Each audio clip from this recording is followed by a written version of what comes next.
Bam.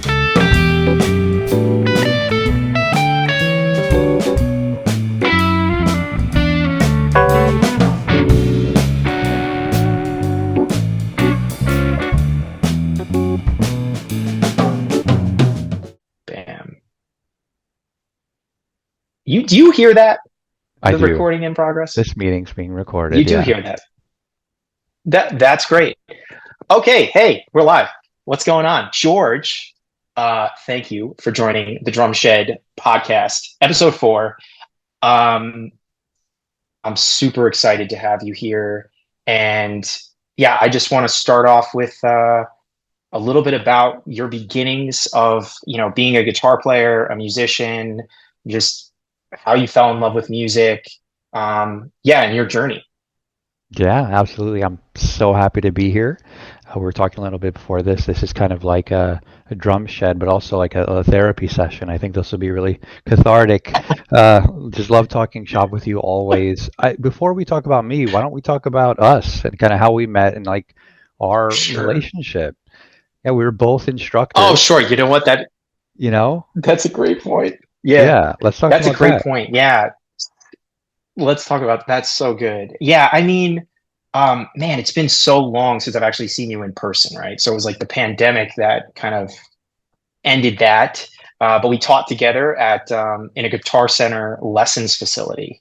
And for how many years? 6 years? five Like years? 5, yeah, from Something like like 2015, and then yeah. the pandemic happened in 2020, so like nearly 5 years. We were the OGs. We were like the starting Yeah. instructors, and we were there, the strong clientele, really the whole time. Yeah. Yeah, man. I know that's right. It's like I remember having was it like like a that guy the guy who came from California and like Oh interviewed all yeah, of us, and we had did you have that meeting? Were we together in that meeting in the acoustic room yeah. where we were all sitting on stools? It was like all the instructors. Does that Tony sound right? Avalon. Tony Avalon, that's his name. Yes. I don't know how I remember that. He was, that's amazing. Yeah, I remember that, and I was like, oh, this is. It was a cool beginning, and then I felt it was very chaotic when the facility opened, but it was awesome once we got rolling. I felt like Yeah, once we kind of got into the flow of things, it was actually a really cool job. I enjoyed it a yeah, lot. The students that I got to meet, and like I had some of them, I still have some of them, So it's it's amazing. It was a great opportunity, and I got to meet so many cool people, like yourself, like a lot of other like-minded musicians. So yeah, it was great. It was a lot of fun actually while it lasted. But the pandemic kind of put a yeah, swift end to that, so that kind of sucked. But hey, you always gotta find a way to evolve and morph and go with the flow. yeah, But oh, absolutely. Yeah, and go go ahead. ahead, go ahead. I was gonna say I'm the same way. I still have some students from that time period, which is really pretty cool. Yeah, I mean, seeing their growth. I mean, I have a student that she's 79, and I actually started teaching her at Guitar Center, and then her husband passed away, and she like didn't want to come out anyway. She like built a relationship with me, so she asked me if I would teach her in her home. So I still go to her home bi-weekly, and we do classical guitar, and it's just like it's so cool. She's like my grandmother now. I think I remember her. I feel like I remember her because she was coming, I think, during the day, right? There at a period of time or something like that. Maybe it was like four Maybe not. o'clock on Wednesdays, I think. Yeah, yeah, Yeah, yeah. yeah. She Wow, was like that's Her name amazing. was Carol. She's like a really small older Asian woman. Yeah, yeah, You yeah, yeah. can't I forget remember her. her. Cannot forget her. No, Yeah, yeah, that's she's here. an amazing personality. She's the best. Amazing personality. Oh The best. man, yeah. So that was a really it's funny. It was like looking back on it, it was such a great time. Just like all the students, especially you and I would get, and being there from the beginning, that was really cool. And yeah, and like you said, you evolve though, and it's I think like doing the lessons, the virtual lessons, at least for me, ended up working out. I know for some of the our fellow teachers that I've spoken to, it was just wasn't their thing. I think you did for a while virtual lessons, and right, or did you just kind of shift right into in persons? No, I definitely did virtual lessons for a while, especially when the pandemic was like in full tilt. But then I had some students that was, they wanted to do it in person. So I have this office space. So I was teaching in person, and I would go to some students' places if they wanted. And at the same time, I was trying to find different like streams of revenue and also kind of to diversify. I started up a YouTube channel, Yeah, I got some students through that as well, even though it wasn't really like I didn't really post lessons. It's more like guitar related content. But yeah, yeah. so just trying to like kind of again diversify and evolve, like we said before, and just see what I can do with the circumstances that were at hand. Oh yeah, we got to talk about your YouTube channel at some point today Mm. because I love it. I'm obsessed Yeah, with it. it's a lot of fun. It's my child that I just like nourish sometimes, but I put a lot into it, like my heart and soul. You do. Your videos are unbelievable, way better than mine. It's my if you go back and watch my first one, it's super cringe. You really learn your own style. You learn you learn what you Mhm. like by just doing it over and over and being watching it and then being like, I should have Yeah, done this. I should have done this. And you just put like a small improvement in each video. And then by video 50, you're like, oh, I actually really like this whole package. And then you just learn yeah, what yeah. works because you have to appease the algorithm too. I think that's a really good topic to talk about, Right. just social media and the algorithm in general.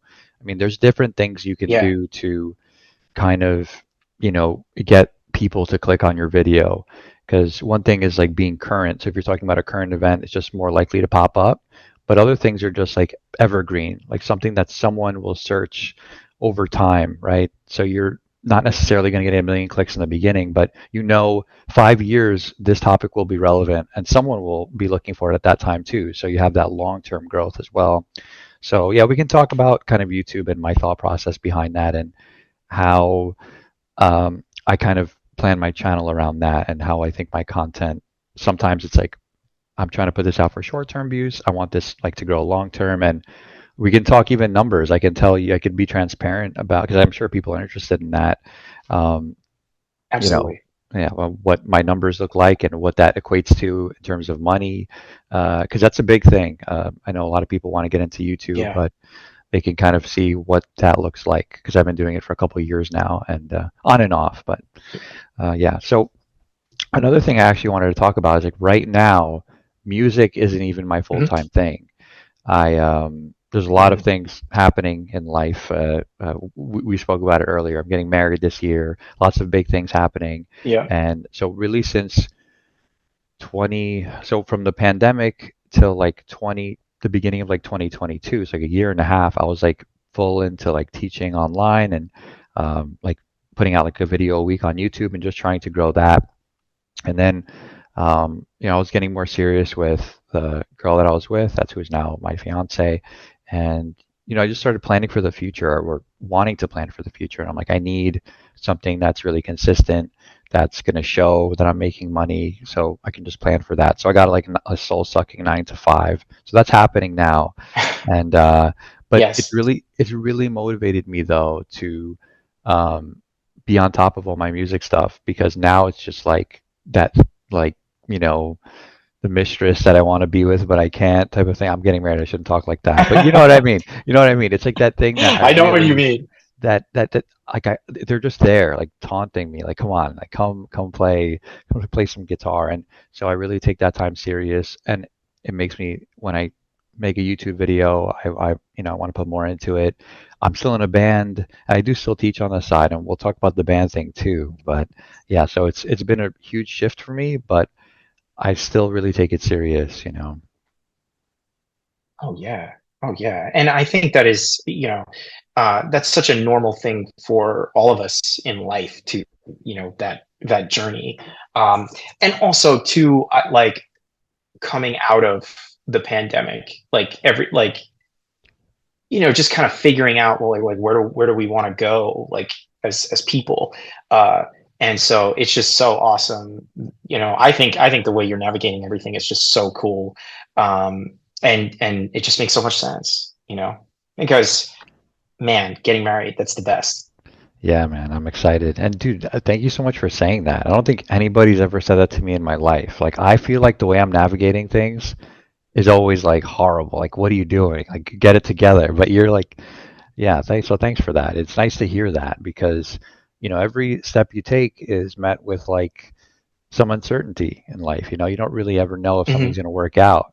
But I guess, it's starting to work out. Like in 2022, I had three, four different jobs until I found this one that I'm at. I was like hopping from job to job, seeing what would work with the lifestyle I want, Hmm. with the money that I want, and it was a tough time. So I was kind of navigating that, and I landed where I'm at now, and I would love to just do music full time. Of course, I think everybody would love Yeah. that, and Yeah. Yeah. maybe one day that's going to happen again. I just I got to figure out a way how. So we'll see Yeah.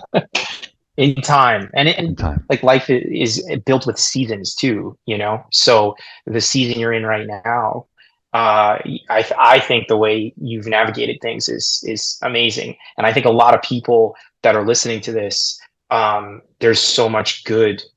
It's all good to take away from what you're saying. I have a lot of kind of like late high school and even like early college students, and that will be listening to this episode. And I think to hear all of that like is just great, because I mean I didn't have that, like, and I imagine maybe might be the same way. It's like not knowing, well, okay, when I'm 5, 8, 10 years from now, like what is the plan, where am I going to be, and to have maybe some insight into some things that can pop up in life is just so good, even if it's not what everybody listening is like, well, I definitely want that to happen to me. It's like just to be aware that it can happen, and then seeing how someone like yourself pivoted, but there's still this life of music in you, which is just so amazing. It's awesome. Yeah, yeah, and it's.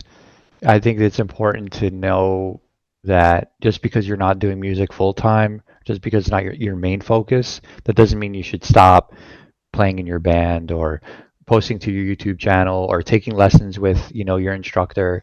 Like that's so important. It's important to keep that like flame lit, even if it's not your main focus at the time, because in the long term, your job can let you go or, wherever you might go, but the things that you learn from music, that stays with you for life. Yep. The skills you get, that never leaves. So I think it's super important to just stick with that, especially if you really love it and you're passionate about it.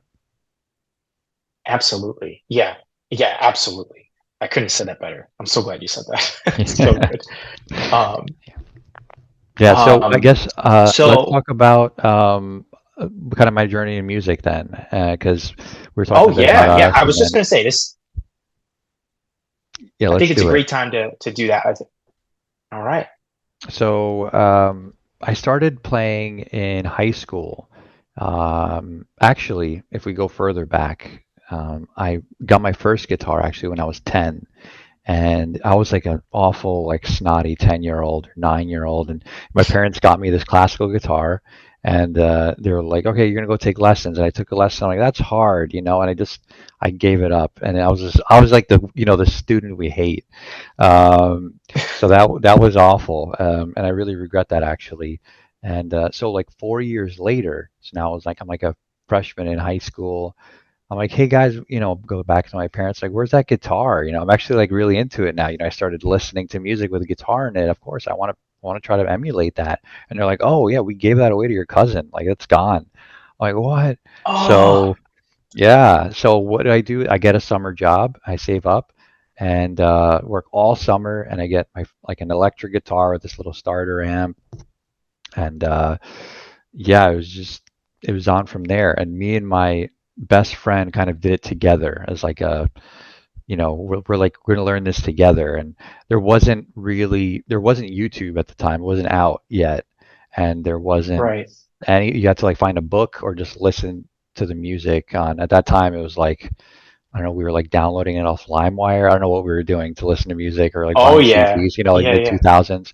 So and just trying to figure it Uh-huh. out by ear, and that was cool. And then we convinced our friend to like start playing drums. We're like, hey man, we need a drummer and you have a garage, so let's do this. So it just kind of started like that. And um, I was really the first one who was like, this is like cool and fun, and we do it every weekend. But I'm like, I want to really get good at this. Like, let me find a teacher. So I found like the guy in the neighborhood, the local like teacher that like my neighbor who's like 30 years older than me went to him, and like everyone in my neighborhood. His name's Kevin Allen. He's on Steinway Street in Astoria. He like just made me the player that I am, really. Like he taught me everything. Wow. He introduced me to everyone. Like he was such a big eye opener. Like my mom really liked like rock growing up, and that was kind of my foundation. So she would always have like Led Zeppelin on, or Black Sabbath on when we were in the car and stuff like that. So I always had that. And then growing up in the mid 2000s, I really liked like pop punk, so I was playing that with my band. But my teacher taught me about how to read music and how to play jazz and all that. So that was really my introduction into getting any real instruction. So from that point on, Yeah. then it was time for college. I was with my band. We were gigging. We were doing cool stuff in high school, and then it was time for college, and everyone was kind of going their way. And I was like, we're not going to continue this. Like, so Oh, I started studying it in college. I was like, this is the thing for me. So at first, I was in a school where like there was a jazz program, so I was in the jazz ensemble. And at that point, pretty much from when I started, and I was just playing electric guitar, right? So then I have a chance to transfer. I spoke to the guitar professor. He really liked me for some reason. He didn't really like many people, but he liked me. And he came to me and he's like, "Hey man, you need to like get out of here. Like go to a better school. Like do what you wow. can." And he really like wanted to push me. So I applied to like the Aaron Copland School of Music, which is like Queens College. Queens College's Mm. music program, and I got into that. And the only issue is it was a classical only program, and I wasn't a Oh, classical guitarist at that time. So I was like oh 20 or boy. 21, and yeah, I just had never played classical music. And but that was the program, so I was like, all right, I'll do it. I was a good Here we enough go. guitarist to fake it, right? I was good enough to fake it to get they I mean they knew I wasn't a classical guitarist, but they saw, I had good enough bones that they can mold me, I was a good enough musician where they can kind of put me Yeah. into that. So yeah, then I studied music education there, and my plan was to like go into teaching. And yeah, that didn't really work out. I did it for a year. I student taught at a junior high school, and it was like, think about like uh, 20, 12-year olds with saxophones after like being hopped up off Oh, sugar after lunch. It was nuts. It was nuts. So I was like, you know what? Maybe this isn't for me. And then after that point, I got out of college and I started just doing kind of like jobs here and there. Like I worked in retail. I was like in my early 20s. And then I got an email that Guitar Center was looking for instructors. And I'm like, this is pretty perfect. So I applied there, got the gig, and yeah, no, we taught there for a long time. yeah. After that, in the pandemic, we I kind of went through in 2022. Uh, I I was kind of looking for jobs. One was actually at a school. It was at a private school, so I was teaching a little bit there too. But it kind of ran to the same thing. I feel like I respect music too much to just like punch the clock and do it as a 9 to 5. Like I have to do it on my terms. I have to do it where I feel like people want to be there. Like if I want to work like a Yeah. crappy 9 to 5, I'll do that. But if I'm Mhm. gonna like do what I'm passionate about, I want to really, do it. And then, so yeah, that's pretty much where we're at now. And now I have a band together. We're called Georgie and the Banshees. And that name was like a meme. I I don't even think I suggested it. It was like I think it was Matt Abbott, who you know, and because I think he's like a Absolutely. Susie and the Banshees fan or something, and he floated out Georgie and the Banshees. Everyone was like, yeah, yeah. I'm like, we're not going to put Georgie in the name of the band, are we? And we voted on it, and I don't know, so it happened. But Was it 3-1, 4-1? How big is the band? it's a four piece. How big? Okay. Yeah, four piece. So it's myself, it's Matt Abbott, who you know, it's Dino, who you know, who's Oh, another, he's a yeah, wizard, and our yeah, amazing drummer, musician. Yeah. yeah, our drummer, his name is Des. Yes, I would have voted for the name as well. I just want you to know that. Okay, well, Um, I was hoping you'd be on my side, but it's so I love the name. When I saw, I think the first time I found out about it, I mean, it would have been on Instagram, I think, and I was like, I love this. This is great. And then to see, the clips of you guys playing, it just, I don't know, like there's just it all meshes together. I feel like so perfectly. thank you, Um, thank you. so well, before we go further into the band, because I want to spend a good, I definitely want to talk about the band, but I just want to say about what you were saying in regards to like, not just doing the music teaching thing. If you're like just to punch the clock kind of thing, I couldn't agree more because, um, and I had some teachers tell me this, like some private instructors tell me this, like growing up. And at the time, I didn't understand. Like, I didn't understand, like, yeah, but it's music. Like, why wouldn't you just want to do that steady gig? Like, Um, but they would always say, like, you can do anything just punching a clock. But if you're doing that with music, it, often what ends up happening, I think, and this is what they would tell me and their experience, and I think I saw it too, even in our time at guitars, like in the lessons facility. I didn't see it with the instructors, but I saw it like outside, like the retail element of Guitar Center is like you can lose your love for music, like your love for what you want to do outside of that music job, whether that be writing original music or playing in bands. Maybe you want to audition for bands. That can be so, because it's music related, like music adjacent. I feel like sometimes it's like the things you don't like about the gig ends up like making you just be like, I don't even want to think about music right now. Like, I don't even want to, if you're selling drums all day, it's like, I don't want to pick up my sticks today, or if you're talking about, you know, like you have to listen to people talk about like the same, you know, sheet music they're looking to buy for that one Blink 182 song, it's just you can get into that. Like, I just can't do it anymore. So I think I totally agree with that. What you were saying there. Yeah, I'm so happy you said that actually, because I was hoping you would say that because I'm like, are we on the same page on that? Yeah, I think I started practicing more again once I was not teaching so much. Because, I mean, Mhm. on like, on a grueling day when you're teaching and I have a guitar in my hands 5, 6, 7 hours out of the day, why Mhm. would I want to go home and pick up a guitar again? It was like it really it takes it out of you. And being in that Yeah, position, you're like, just physically like you can't do it, and you're not inspired to do it. Now after 8 hours of working my 9 to 5 job, that's like my escape. That's like I've been having these ideas I've been wanting to do all day. I want to like release some of the stress from the day, and that could be that. But you can't release some of the stress from the day from the thing that's been stressing you out. So yeah, it makes it exactly. tricky. Yeah.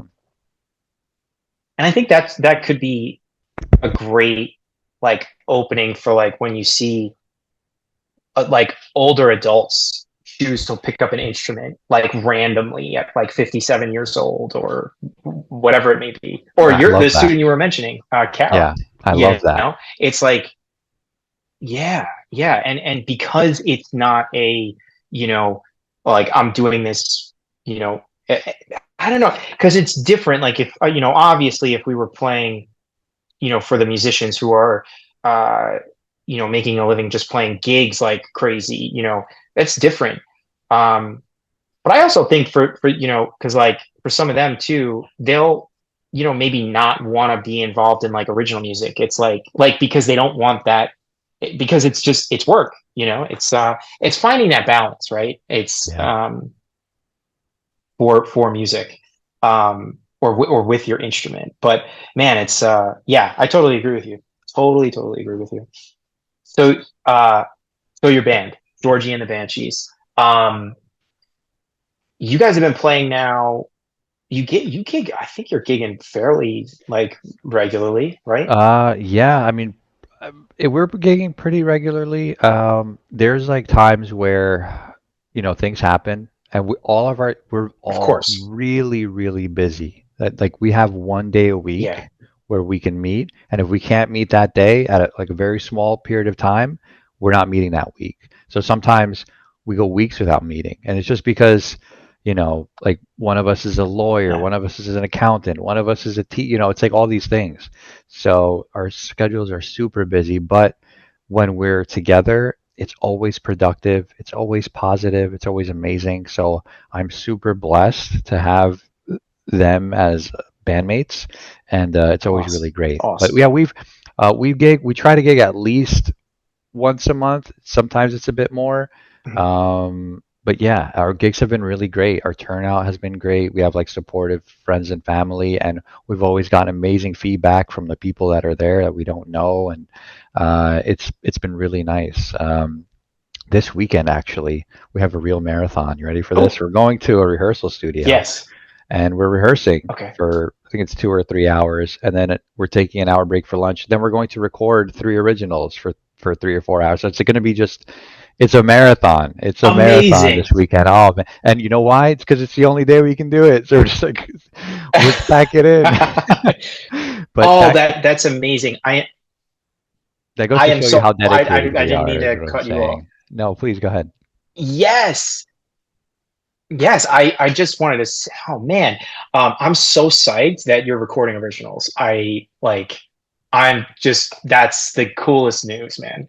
Because I'm all about that. And so when those originals are coming out, you have to come back on the show because we got to talk about the originals. Oh yeah. Yeah. So a little bit, I guess let's talk about the type of music we play, I guess, or the inspiration for the Yeah, band. So the yeah. the reason I started the band, I mean, I've been wanting to start a band for a really long time, and the catalyst was Jeff Beck died. That was really the catalyst Yeah, for it. Jeff Beck died, and for me, that yeah. like, because I've never seen Jeff Beck live, and I was always like, yeah, I'm gonna see Jeff Beck, one day, and the guy looked like he hadn't aged in like 20 years. He looked great. He I played know. he played better than ever. Even like he's amazing. He was Yeah. amazing, and he didn't miss a step. Uh, Mhm. and he died, and I'm like, whoa, that that could Yeah, happen. That could happen to Jeff Beck. That can happen to anyone. And I was like, what am I right. doing? I need to, if not for me, for Jeff Beck, I need to get a group together. I need to, Yeah. I need to do something that I'm really passionate about. And um, so a lot of our, stuff, it's kind of like, and it's a mixed bag. We started just playing original songs that we liked because we had a lot of similar tastes in music. So we started covering like Jeff Beck tunes, like some like old funk tunes and like fusion tunes. Um, and that was really fun, and we kind of built a synergy through that because we were really like pushing ourselves. Like things had to be tight, like things had to be, you know me and Dino would be harmonizing some stuff, and there's like a funk groove going on, and like Matt's like slapping his bass, so all this stuff's going on, and we like really pushed ourselves. So for months, we just like kind of like sharpened the tools and kind of got to know each other on that level. Um, and so we were playing like pretty like cool, complicated stuff, and then we kind of transitioned into, well, how do we get an audience to really like this? Because I don't know that an audience knows this stuff, and we're an instrumental band, so there needs to be Yep. some type of kind of connection to the audience. So what we started doing was taking that genre, and then blending it with um, like more modern pop, hip hop, stuff like that. So, for example, we do this like really cool. It's almost like I don't even know if it's like R&B-ish like um, mashup of "So Fresh, So Clean" by Outkast, and then the like the chorus of it is the girl from Ipanema, and like this really like Oh, floaty, jazzy, fusiony type of thing. And we actually do have a recording of that. Because we've gone to the studio once, and we were just like, we just want live recordings. So just kind of like set us up and just let us play live and just record it, and we'll see how it comes out.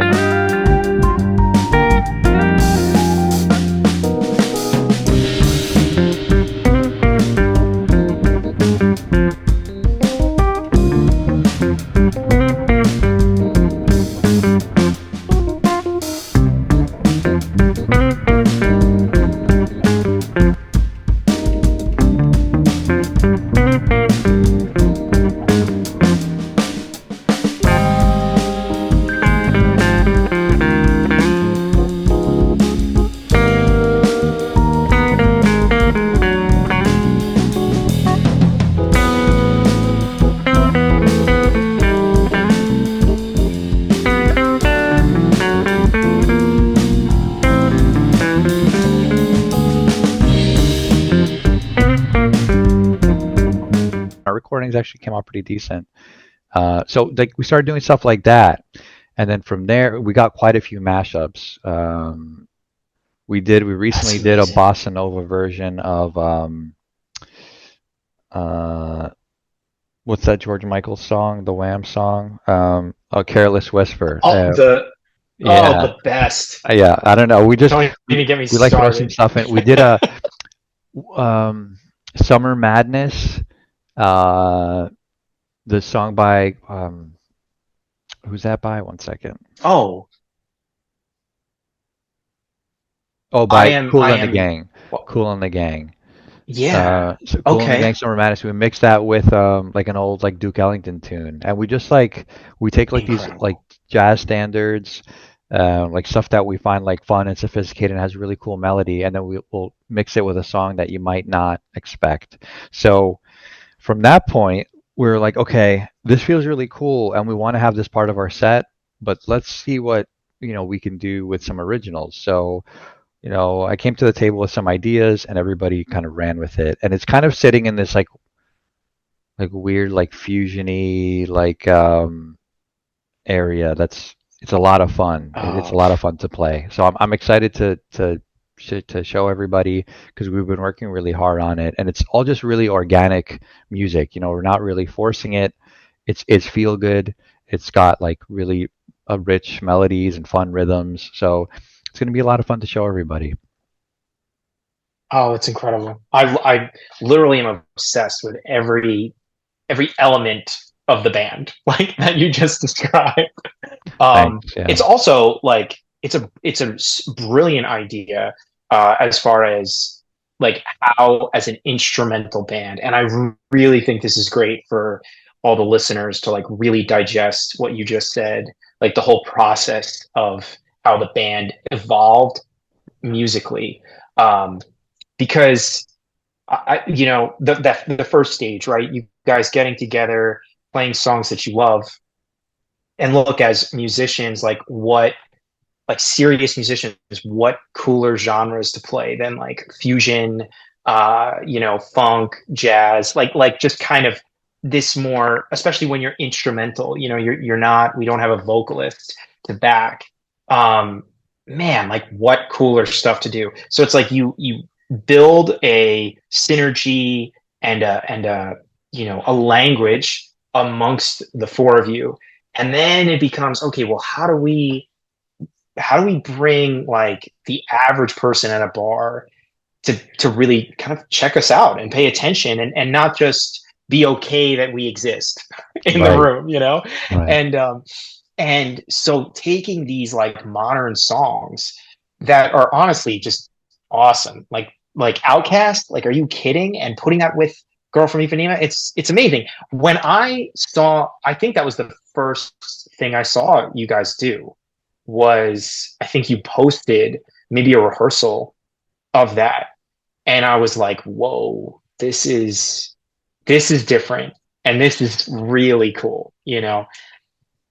You Yeah, blended it so well, and so to take that, so you go into that second stage of like now, okay, how do we make this great show? And then that leads you to, well, what is the natural next step? The natural next step is like, let's make some original tunes. And the fact that it kind of goes full, it sounds like it might be going full circle in the sense of bringing you back to what you guys love, but I imagine it probably do, it has the the draw that you guys have created, like with the mashups. It's like I'm sure the musicality of that is now coming through in your originals. I can't wait to hear it. yeah, yeah, man. I really think so. And we had to kind of go on this journey to get to where we can to find a sound. This whole time we were just like, what's our sound, And you said Yeah. uh, for the listeners out there that are in a band, and don't be afraid to evolve the sound of your band or just what your band's doing at the time. When I was younger, there was members of my band that are like, we can't, no, we can't do this. Like I would come with an idea and they're like, no, like that's not our thing. And that was really Hmm. abrasive for me because I'm like, well, why not? Maybe it will be our thing. Right. You don't know if we don't try it. And Yeah. with this band, I mean, everybody's much more mature and a much more mature musician, but I see it a lot in like younger kids and younger bands where they're like, they want to stay so loyal to their sound where there might be something better around the corner if you guys just try it out. And this band, I still remember, I was the girl from girl from Ipanema with Outcasting. That was like just something I heard in my head. I was in the shower and I Wow. think I had um I was listening to So Fresh So Clean, and I just heard da da da da da da da da, well, that dun dun dun dun dun, and I was like, wow, that would be Uh-huh. awesome. And then I sent a text message. I was like, guys, if you think I'm insane, it's fine, but can we just please try this at the next rehearsal? Just learn like the parts to this part of Girl from Ipanema, and we're gonna do it with So Fresh So Clean. And they were like, okay. And then we played it once, and everyone just looked at each other, and everyone was just like, "Wow, it was cool." They're like that, and even I was like, "Wow, that was cooler than I thought it was going to be." Actually, so Oh, yeah, it was just kind of and again, I don't think we had the name yet. I think because I was kind of coming up with these ideas, everybody was kind of like, "Yeah, we should put Georgie in the name." Maybe that's why, because I come out of left field with all this crap. Because for me, it's like I'm not afraid to evolve the band because I yeah. don't feel like sitting in one place with music is like how things ever get good. I think Oh, kind yeah. of you always have to kind of search and find and that's how things move. So yeah, evolving the band, you can't be afraid to just do something different because you never know what might happen. Absolutely, man. I mean, you're hitting all the topics. I definitely was in so many bands growing up where, even actually in the beginning where I think I was the person who was like, no, we can't, we do this thing, Right. we're I, this like hard rock thing or this alt rock thing, like you can't bring that in. And then like I started to be in other bands where I noticed like I was now kind of breaking out of that, but you'd still have people who were like, no, but our thing is style X, and whatever that may be. But yeah, man. I mean, the more I think we all as musicians expose ourselves to different styles and genres, the more you start to hear like your language of music grows, and and hopefully you become more open, right? And but like all of the I mean, I know all of the artists like that truly move me, regardless of genre, have that element to them. Whether it's like in a jazz world, whether it's like Miles Davis or John Coltrane stuff, it's like nothing ever stayed the same. If it's a rock world, like I grew up I grew up loving Led Zeppelin. You look at their records and it's like, maybe the first two are kind of similar, but like after that, it's like they were kind of changing things all the time. Um, and then, I'm a huge Prince fan. It's like Prince did something different all the time.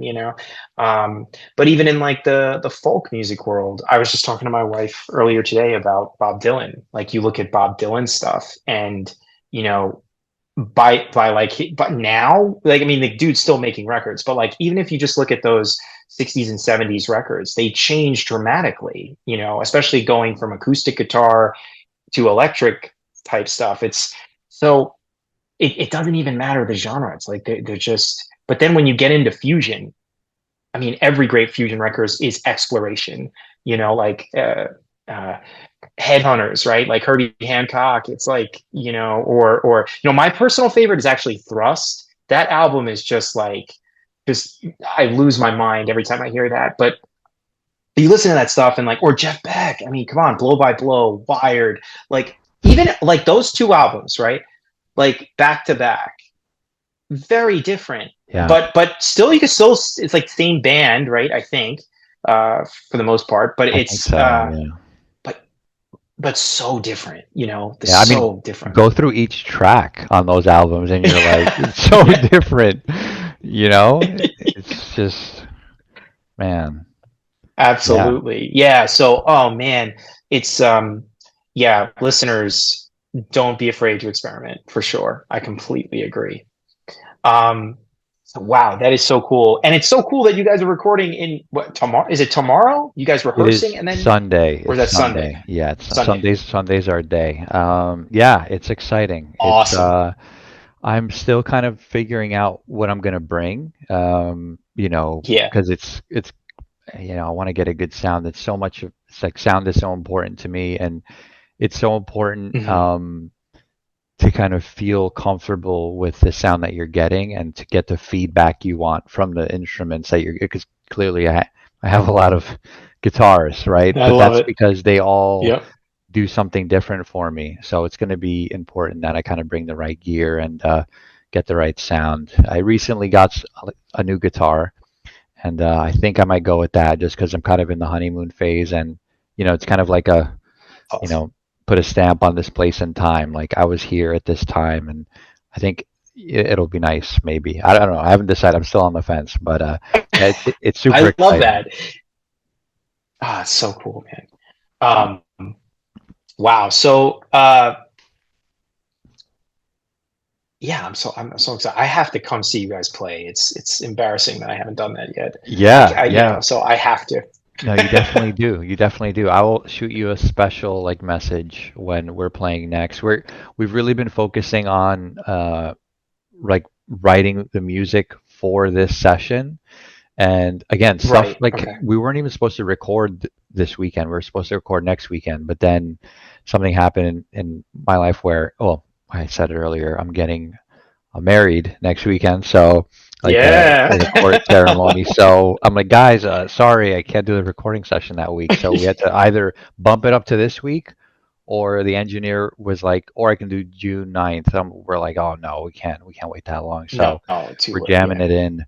Um, yeah, it's really exciting because at first we were gonna do two songs and then like a mashup, but instead I had another idea and then it just like became a full-fledged song, and we're like, no, we should actually record this too. Awesome. So yeah, it's exciting. I just it never really sounds the way you think it's gonna sound in your head, so I'm excited just to hear it Mhm. kind of recorded and like, hitting me in the face. Just Oh, it's gonna be great.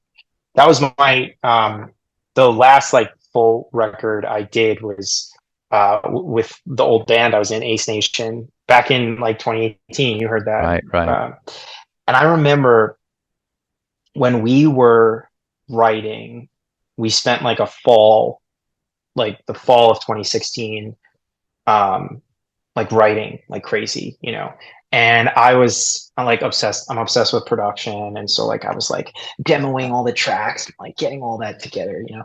And I had like this sound in my head for like what these songs sounded like. And then we go to the studio and it just became something. So I mean the songs were the songs, you know, but like wow, does it change Right. dramatically? And it was the coolest, it's the coolest thing when that happens.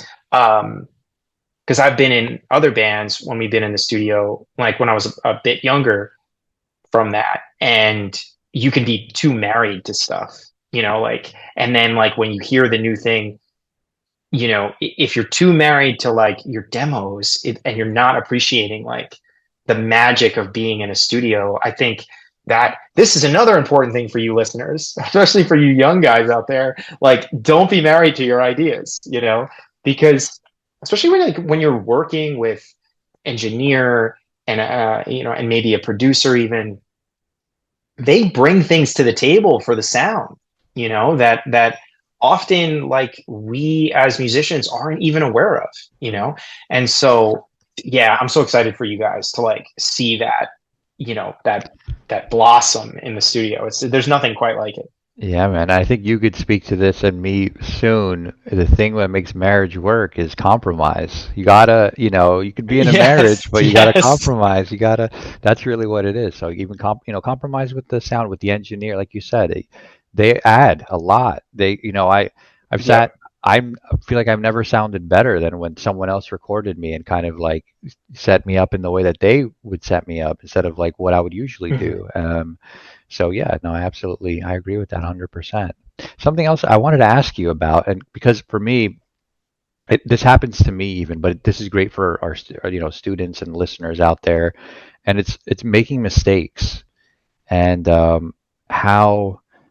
So when I'm playing, and this could be live or in a recorded setting or even in a rehearsal, sometimes like I make a mistake, and for me it's a mistake, um, and like I almost like feel it in my bones. Maybe I played the wrong note that I didn't want to play, or I maybe didn't play something as cleanly as I wanted, or so it just it felt like a mistake to me. But of course, I'm at like a place in my playing where, another person would be like, "Oh, that's a mistake." It's kind of like brushed off. And then I'll listen to the Yeah. recording, and it's almost like I don't hear the mistake. The mistake is not there. So ultimately, what I'm saying is the people out there that are playing, and when you make a mistake, like it's not a mistake until you acknowledge it. Like I'm acknowledging that mistake when I'm playing it, but when I listen back, I'm like, oh, actually, that was pretty cool. That was, so the Yes. mistakes are like they're hurting you more than they're hurting anybody else. And I think when you roll with it, sometimes you find something really cool because you didn't mean to do it, and sometimes that's when something really cool happens. You get out of that comfort zone. Absolutely. Absolutely. I totally agree. Yeah. It's you know, and of course we have to get to that place in our playing, right? Like you said, like you're at a place in your playing where you can navigate in the moment the mistake that you feel. But yeah, it's like sometimes the best stuff happens when it's a mistake or unexpected, you know. And yeah, like you're saying, it's a mistake to us as the musician and the player because it wasn't what we had pre-planned maybe, or even what we like pre-planning could literally be the idea you had a bar earlier that you think you're going to play a bar later, you know. But or it could be pre-planned, like whatever you guys have been rehearsing, you know, in rehearsal space. But yeah, acknowledging the mistake, that's an interesting thing, right? Because we have to acknowledge it, we can acknowledge it internally, but if you acknowledge it too much to where then it's visibly shown, that's when either if you're playing live, that's when the audience will notice something was off. Maybe they still won't fully know, but now you've taken the audience off the music and into your body language, maybe, right? Um, if it's in the studio, if you acknowledge it too much, it can then trickle into actually how you're playing, right? Right. It can then, so it's like acknowledge the mistake and just kind of like what they say in therapy. It's like, or like when you have like, a bad thought, it's like acknowledge the thought, let it go, Right. let it go away. And, but it's like, I think it's like, okay, acknowledge that you did something that you didn't want to do, but now like work on getting out of it, and that's something to practice too. I tell my students all the time. It's like when you're practicing or you're playing along to records, maybe you're probably going to make a million mistakes, Right. and hopefully you do because you're stretching yourself as a musician, Right. but practice getting out of the mistake, but don't just immediately stop and rewind, or no Right. one rewinds anymore, but what I mean. But like don't immediately stop and then restart, acknowledge, like you said, acknowledge that, okay, I missed that transition or whatever, but how do you can you keep going, you got to Right. practice that for sure. Right. That's what I always tell my Some of the students best stuff, too. man. Yeah, I always tell my students I'm like, when you play something and you mess up, right? You make a mistake, you played the wrong note. Now you stop, right? You go back 2 measures, you try to play it again. Your brain, what is it going to do? It's going to remember that last note you played. You're going to play it again. That's what your hand just did. Don't let that be the last memory of what you just did. Keep going. Right? Yeah. And then now if you want to spot correct it, go back, slow it down, make sure that you're playing it right, it's under your fingers, and then you can give it another go. But don't ever just stop there and then have that be like the snapshot of what it feels like to play that part, because that's going to mess you up. So yeah, Oh yeah. it's a good tip. It's a great tip, and I love how you said it. Like, you kind of have to learn how to navigate through it, because my teacher Kevin Allen, my first guitar teacher, always used to say, on your worst day, on your worst take, it still has to be good enough. Like, everybody has their good days or bad days. 'Cause I would go there, and some days I would be on fire, and some days I would be playing like hot garbage, and I'd be like, I don't know what's up with me today. And he would always be like, look, on your worst day, it's still got to be good enough. Get it to that level where you feel Yeah. like, even if you don't feel it today, like you can still get through it. It's still good enough, because there's going to be days where you feel like you're lighting the world on fire. There's going to be days where you feel like, I should probably put this down, but it's got to be, you got to get it to that Indefinitely. level where Yeah. yeah. But it's no one's perfect. I don't know anyone that, like, loves their playing, where they just listen to themselves like, I think that's, Yeah. everybody's critical of themselves, and I think that's good, because Mhm. we're all kind of aspiring to get somewhere, but the trick is, you're never going to get there, but that's how you keep getting better. You keep pushing for it. Yeah. Absolutely. Yeah. It's. Oh, that was perfect. Yeah. I can't say anything else to that. It's so good. But yeah, I really believe in that.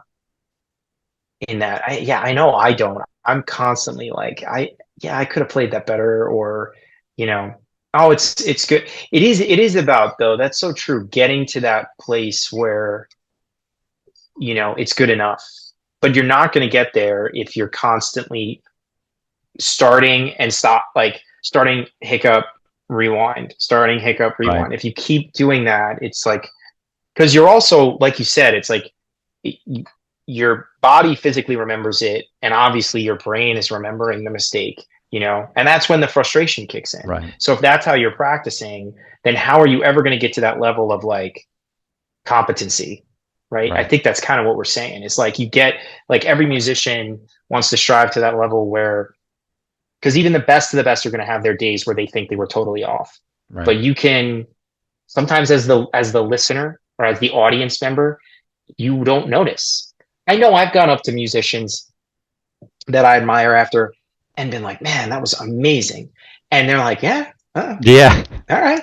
Thank you. They're like, Yeah. oh, thank you, but they're like, and I'm just thinking in my head, like, you're literally like one of the greatest drummers ever. Like, what, like, how are you not, how do you not know that? Like, not know that that was just crazy good, but they're, like you said, they're human, they're regular people, and they're gonna have good days and bad days too. But it's about finding, like, getting to that baseline of playing where even when we're mentally not on, our body's still just kind of like doing the job the way it needs to be done, you know? Right, right. And it's so funny you say that because I feel like I've gone up to musicians and I'm like, you are a literal god, and you can just tell that they like hated the way they played.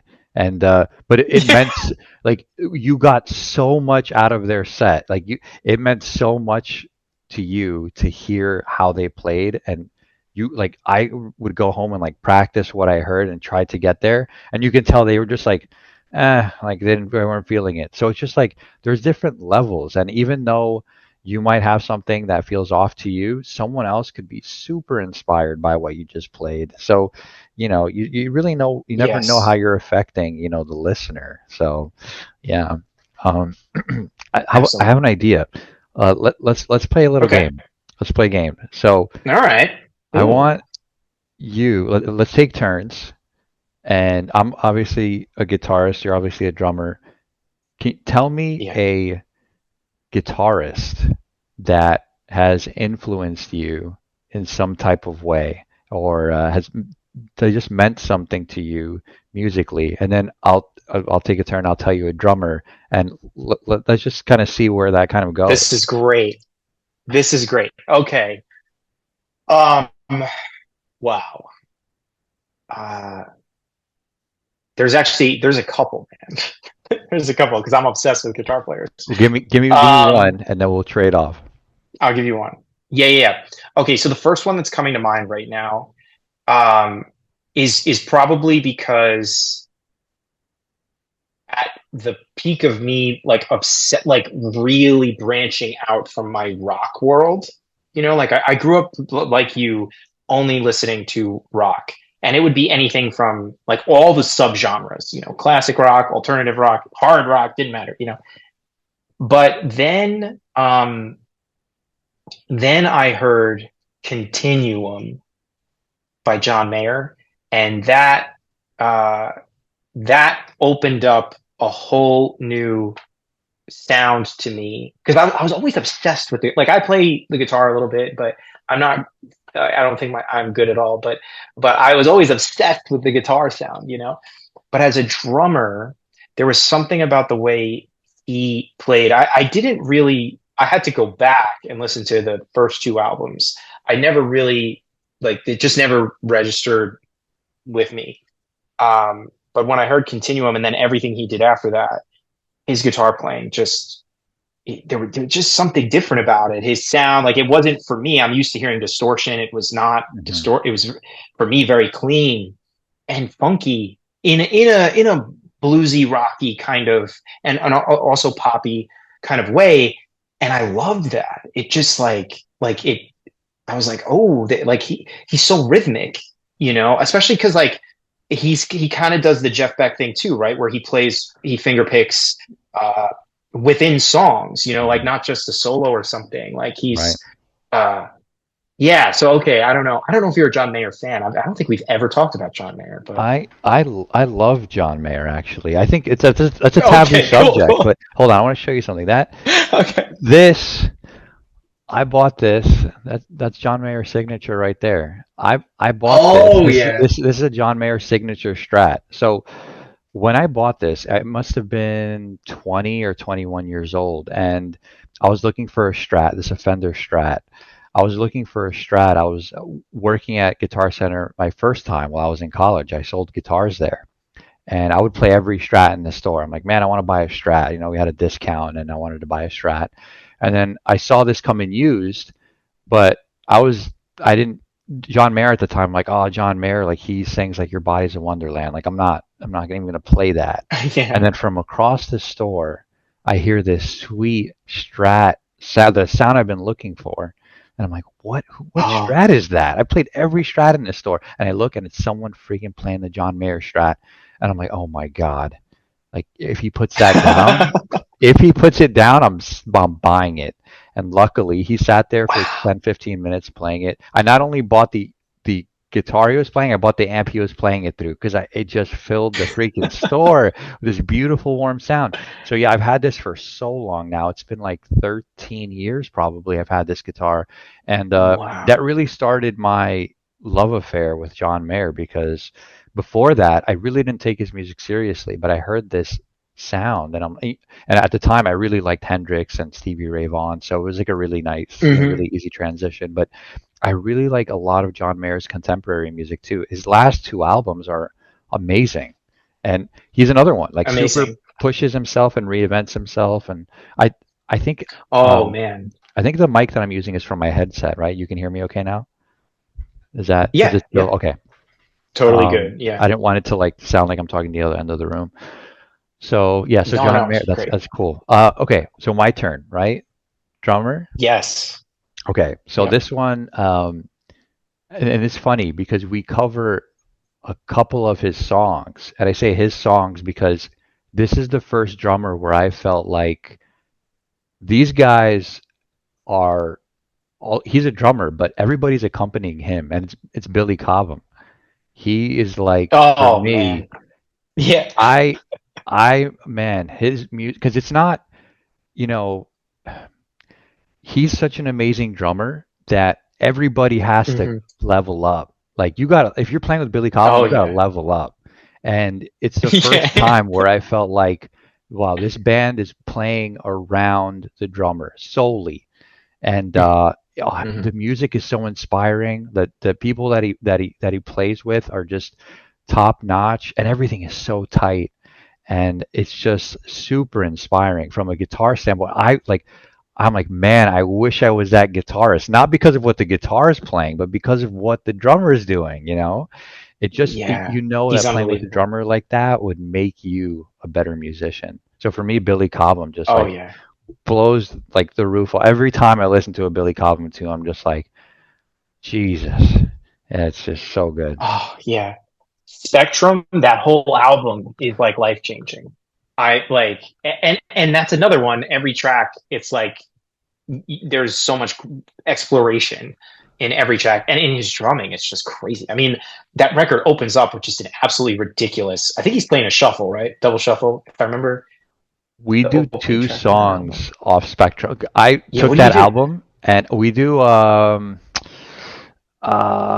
Red Baron and Got to. yeah, and we do let me look at the track list real quick.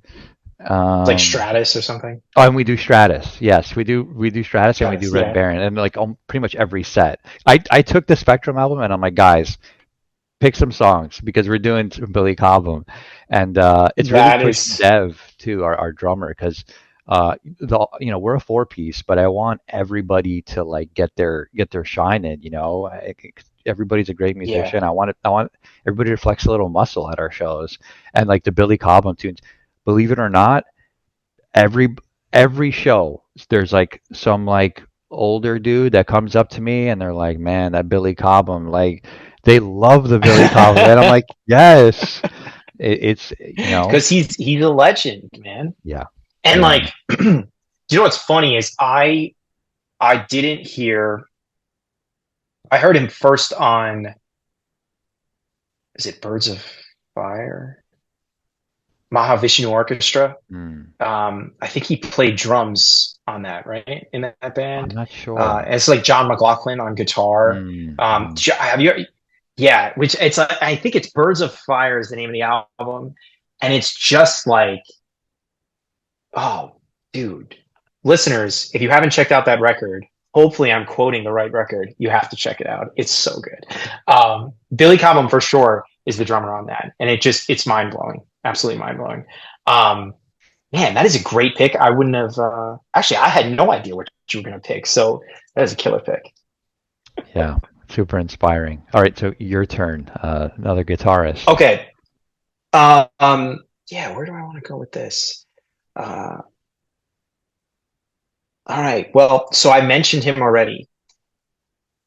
So, and I feel like this next guy gets is talked about a lot more as a guitar player now, but I'm not sure if when he was like in his prime, if people were really talking about him because he was also like a pop star. But Prince, I I love. I've always been a big Prince fan, and obviously he's super funky. like, and so as a drummer, like those tracks are just amazing. But so here's this is just a funny little thing. So the first time I had known of Prince, right, when I was in high school or whatever, because like you just know it's like knowing Michael Jackson, right? When I was in high school, I think there was that. I think it was a concert for George. I think it was called the George Harrison Yes, yes. like He, tribute thing. he There was takes like a that million solo musicians. on My Guitar Gently Weeps and just like blows everyone Yeah, off the stage. yeah. That so my dad was watching the concert, right? And I happened to like come out. So my drum set was in the basement, and I was like, I don't know, I was playing or whatever, practicing. I come upstairs, and coincidentally, like it was like divine intervention. While My Guitar Gently Weeps starts, and that was like the one I'm ashamed to say that I was never a huge like Beatles guy. Like I never got into it, and maybe because I'm a drummer. But and that's not like I'm not throwing shade at Ringo. It's just like they're not known for their drum parts. Right. Uh, but that was one song that I always thought was cool. Like that's just a cool tune. So it comes on, and I stayed and I watched, and I then saw Prince, and I was like, Dad, like Prince plays the guitar? Like that was I literally had no idea. Right, right. Yeah. And he was like, yeah. And I'm like, that was really cool. And then shortly after that, I think I realized that he had a new album out, or he was coming out with an album. And I can't remember which album it was. I think it was Musicology, but I I instantly, whichever it was, either that or 3121, and whichever one it was, I grabbed it, and I was like, his guitar parts were so funky, and I was into like James Brown and stuff like that. So like the guitar Right. playing on those tracks, like I always loved. And so, but to hear it in like a modern pop kind of sound, I was like, this is so cool and funky. And I'm like, this is, and I know he can rock too. So that was cool. Mhm. So that would be my other guy. My next guy would be, because it's like how it inspired me to then want to go play the drums. So I'd be like, Right. ooh, I would love to be like you said with the Billy Cobham thing. It's like I'd love to be the guitar player behind Billy Cobham, but I'd be like, oh, I want to be. That's how I felt with Mayer, and that's how I felt with Prince. Nice. Okay.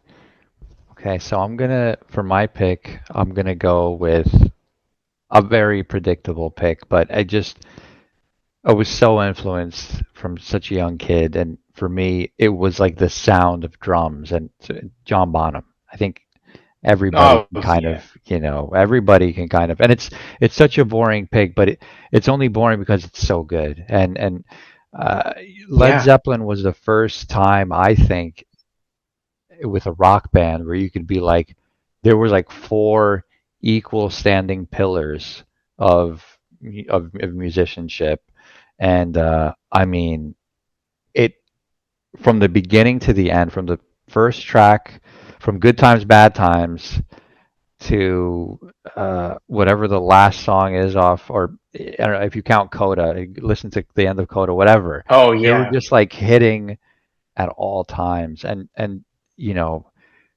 it just like when I was young, if you know, John Bonham's drums were just like bombs going off, and then I kind of felt it took me a while to get into the Beatles too because I heard like Ringo's little kit, and I'm like, listen to John Bonham, and I'll just crank up Led Zeppelin, Yeah, and yeah. it's just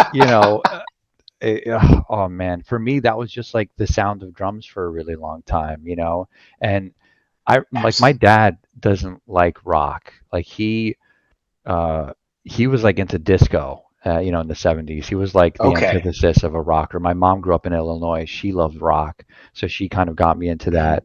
And I remember we were in the car and we had like a Led Zeppelin album, and when the Levee Breaks was on, and like those drums just start, and my dad just looked over and he like turned up the stereo, and I was like, yeah, it's like undeniable. Yeah. It doesn't matter if you don't like rock, like though that is just like a sound that is and it's just drums. It's just like this big drum sound, and it's so epic. It's just It's it's great, unbelievable. man. You know, I listeners of this podcast will know that will not be surprised that now I'm going to want to talk about John Bonham because I'm obsessed. Of But course. but um, well, I just think that it's so like you said, it is such a common pick. But I think too that there are shades of him that can get overlooked, but they contribute subconsciously to why we all love his drumming so much. It's like the subtleties in um, in a track like rock and roll, Mm, um, where he's playing these straight eighth notes on the snare drum, but when you're younger, like when you first listen to the song, it doesn't hit you. Like you have to really listen to hear that there's not just like one, two, three, four. Like he's not just playing a backbeat, and there's this, and he's constantly doing stuff like that. I did two videos, two lessons so far on YouTube where I broke down these like I made it like super simple, but I picked these two random parts of Zeppelin tunes. I picked the one video was the bridge to "Fool in the Rain," so it's kind of like that Latin thing. right, And it's just that snare part that I feel like no drummer ever everybody focuses on the halftime shuffle because that's right, so epic in that song. right. But then you got to play that section and it's always a mess. Like every time there's something good, Yeah, it's yeah, like and, so I'm like, this is a fun topic. And but there's so much happening there. It's on paper, it can look like okay, he's just playing 16th notes and he's like accenting certain things, but there's so much feel and detail into that part. It's matching beautifully with what John Paul Jones is playing on the piano, and the other one I did was How Many More Times on Mhm. Zeppelin One.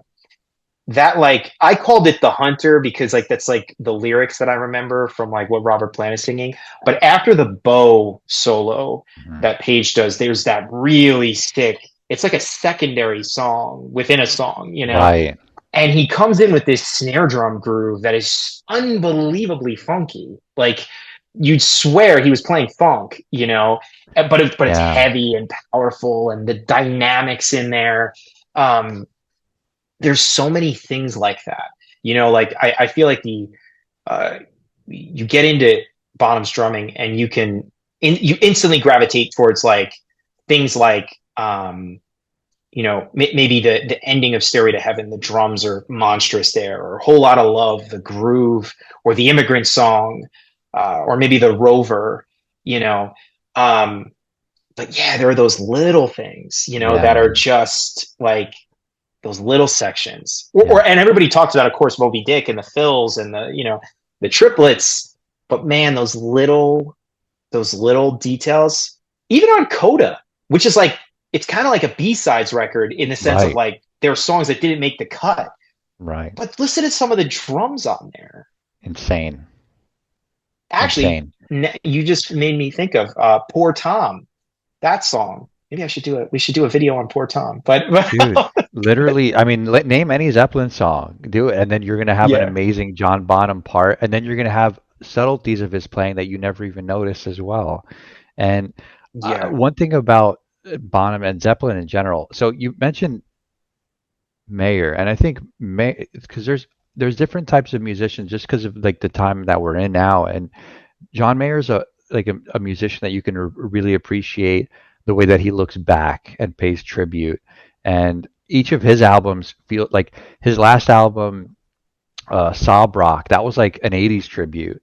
And then the one before yeah, that was like almost like a funk Motown kind of tribute, In the Search of Everything. And then, he has Continuum, which is, there's all his different albums are like looking back at these different periods of time. And he's like, for me, almost like paying homage to that while being an amazing songwriter and guitarist. But if you can go back in time and you can listen to like Led Zeppelin 1 for the first time, like you'd literally like just it's literally like a bomb going Oh, off. Like there was nothing like it at the time. So yeah. it's really cool to be the first to kind of introduce something like that, to introduce a sound, and I just, I love that. I wish I'm always looking for that, when there's like something where it's like, wow, this is the first time the world's hearing this, and because I think we need both. I think we need people that are trying to make something happen for the first time, but then we also need people that are looking back, appreciating what was good, and then making something new with that too. I think that's really important. Oh, totally. You have to have both. You have to have both because the old stuff does influence even the new epic things. It's like Yeah. because even with Zeppelin, like yeah, there was nothing like it. But you can hear their core influences, like the more you dig into it, right? The more you Right. dig into the originality of them, you could be like, oh wow, they're referencing John Lee Hooker or something like that. Um, but man, yeah, it's so true. The record, the Mayer record that really blew my mind. Like Continuum was the one that caught my attention, Hmm.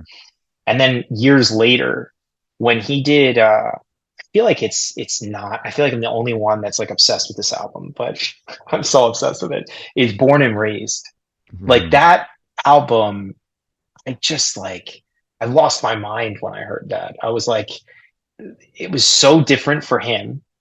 Um, and it's very Dylan-y, but Right. obviously he's an amazing singer, so he wasn't doing the Dylan voice or anything. The songs were beautiful, and like um I feel like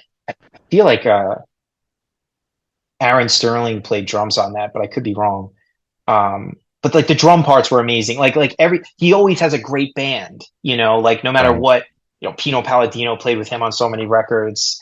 It's Yeah. just like obviously Steve Jordan, that goes without saying, Yeah. right? Yeah. Yeah. Um, You said Mayer, yeah, so I Born and wasn't gonna Raised. I wasn't gonna say Steve Jordan, but for the same reason, I Yeah, love Steve Jordan. I mean, but not only John, he goes back so far, but yeah, and I mean, yeah. one day John Mayer has to get his flowers too, because who can put out this many Mhm. really different type of genre defining album? Because each album is a cohesive album, has a theme, has a Yeah, Born and Raised is like completely different than anything else, but it's very much its own thing. Every album has its own thing. It's not like he has an album and it's kind of like a compilation of different stuff. He's like, you can tell for years he like really gets into something and he's like, I'm gonna make the best type yes. of this album, and it works Yep. every time. It's just Every single crazy. time. Yeah, it's absolutely crazy. Um, all right, let's do one more each. Okay. Round out with three. That's fine. Okay. Okay. Wait, did you just go? I Yes, you did. went I John just said Bonham. Bonham. Okay. Okay, so now I gotta think. Um, Man. So like you mentioned some that I love, like you mentioned Stevie Ray Vaughan, but I don't want to pick Stevie because it's too like I kind of I picked John Mayer. That's like It's okay. I know they're not the same guitar player, but it's It's it's close. Well, let me think. Let me think. Let me okay. think. Okay. Yeah. Let's see if we can get somebody. Um, Man,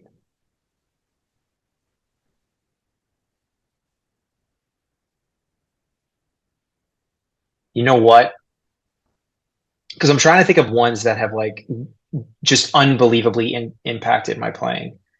And you mentioned him outside of the game we're playing, but it's so real. Is Jeff Beck, definitely Jeff Beck, because because blow by blow, and I mean any record I've heard from him, but the two albums that were like life changing for me as a drummer were definitely Blow by Blow and Wired. And like the drums on those albums are amazing. Yes, 150%. But the guitar playing, like the opening track, is it You Know What I Mean? Is that the name of the song? The first song on, I think it's something like that, right? On Blow by Blow. that funky little chord thing he's doing, Hmm. you know, Hmm. um, instantly is just like, okay, now I need to play drums. Like, let's Yeah. go, let's go. Yeah. Oh yeah. Um, and then like Scatterbrain, like that riff is just madness. Yeah. Um, yeah, I would say those would be my three that are really sticking out in my mind right now. Um, yeah, Jeff Beck. Okay. Yeah, Jeff Paul. I got a real soft spot for Jeff Beck, so I can definitely appreciate that. My my third, and this one, I feel like maybe this is another boring pick, but maybe not. I think this guy maybe doesn't get as much credit from most people because of the guitarist that was in the band, but I really, really, really always like Mitch Mitchell. I think Oh yeah, he, for me, I mean, when you have to play drums in a band like that, it's it's so hard because number one, of the pieces in the band, right? It's a three piece. So you already have a larger kind of presence in the band, right? And it's just impressive that he not only did he like hang, for me, I found myself in the verses listening more to the drums than I would any other part. I don't know what just like the grooves he would hit, and like just and the tone. Like at that time, like mid '60s, drums were kind of like yeah, tinny, and they weren't really great. yes, And it wasn't yeah, like I don't think the production on a lot of the early like Hendrix records were like great because of the time, but mhm, they everyone still got an amazing sound somehow. And I think yeah, it speaks to their yep. musicianship and their touch and their feel. And so that was really like a turning point for me when I heard those records. And again, I always try to put it in the time when I try to imagine like, okay, what would this be like in 1967, and it just like, Yeah. whoa, that's actually mind blowing. People take that for granted. I don't think they go back and they think about it then. um but yeah, man, Mitch Mitchell, love it. Unbelievable. And I totally agree. I totally agree with everything you said. Couple things you said specifically, though. People definitely don't do that enough. Don't view what's happening on this album or this song in context of the time. They're just instantly comparing it to modern day, whatever your thing is. Um, but I also completely agree. Mitch Mitchell definitely isn't talked about enough. Like, of course, like drummers will talk about him, like professional drummers will be like always quote, they'll talk about him. But the average person, yeah, I think, like you said, it's because he was backing Jimmy. Um, but man, and then also I think the other thing that contributed was they were only around for such a short period of time, and then right after that, you had well, at the same time, I think you had Ginger Baker, right? Playing with Cream. Was Cream around Hmm. the same time Yeah, as right around the same yeah. time. So you had Ginger Baker, and then right after you had Zeppelin with John Bonham, and I imagine I don't exactly know when the Who first came out, but Keith Moon was another one that R- Around the same around time. that time. Yeah. Yeah.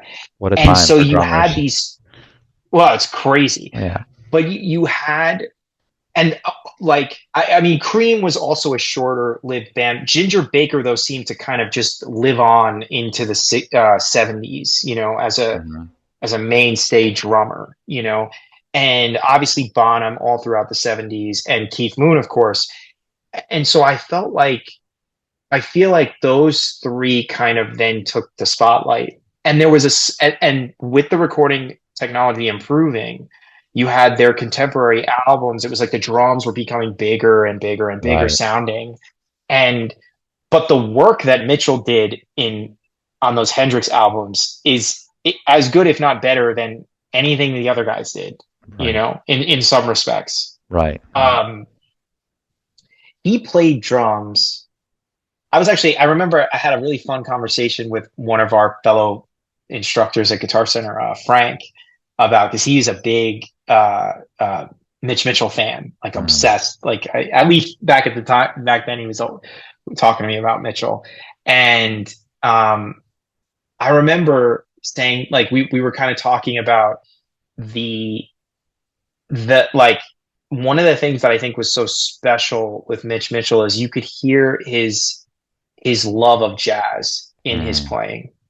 The hmm. way he like attacked everything, like his solos were almost like jazz comping for a drummer, Right. you know, and where, you know, I believe you can hear Bonham's love also of jazz drumming in his playing, but it's different, you know, like there's a ground up for him, where Mitch Mitchell to me is almost top down the way a jazz drummer is top down Right. as far as Right. sound. You know, it's like cymbal, Right. snare, toms, then kick, you know, Yes. and Ginger Baker is also, I think Ginger Baker's done a lot of interviews where he says he's like an aficionado on jazz. But in my opinion, when you listen to Ginger Baker, he's bottom up drumming. You know, it's like Right. Right. super loud drums. You know, um, whereas yeah, Mitch, it's like yeah, no, there's this. He has a different language than his other peers. You're You so know, right about that. and none Yeah. of them did his thing. The way he like uses his ride cymbal is completely different than those other three.